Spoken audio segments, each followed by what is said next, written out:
નમસ્કાર દર્શક મિત્રો, શિનોર સમાચારમાં હું મેઘા અગ્રવાલ આપનું હાર્દિક સ્વાગત કરું છું. આપ જોઈ રહ્યા છો શિનોર સમાચાર. નજર કરીએ આજના મુખ્ય સમાચાર પર.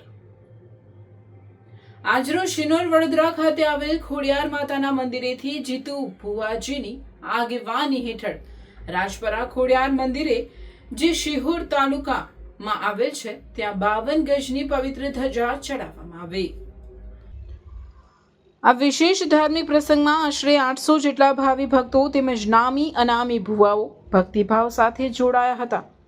રાજપરા ખોડિયાર મંદિર દ્વારા આ ધજા ચડાવવાની પરંપરાને આગળ વધારતા ભક્તિ અને સાદગીનું અદ્ભુત ઉમળકાભર્યું દ્રશ્ય જોવા મળ્યું. સમગ્ર કાર્યક્રમમાં શ્રદ્ધા, ભક્તિ અને મહાત્મયનો સુંદર સમન્વય જોવા મળ્યો હતો. આજ રોજ સિનોરથી રાજપરા ભાવનગર ખોડિયાર મંદિરે સિનોરથી ધજા ચડાવવા માટે આવેલા ભક્તો છે ને જીતુ ભુવાજીની ગાડીથી આજ રોજ અહીંયા ધજા ચડાવવામાં આવે છે. દરેક ભાવિ ભક્તો અને ભુવાજીઓ હાજરમાં છે. બ્યુરો રિપોર્ટ, શિનોર સમાચાર ન્યૂઝ, ભાવનગર.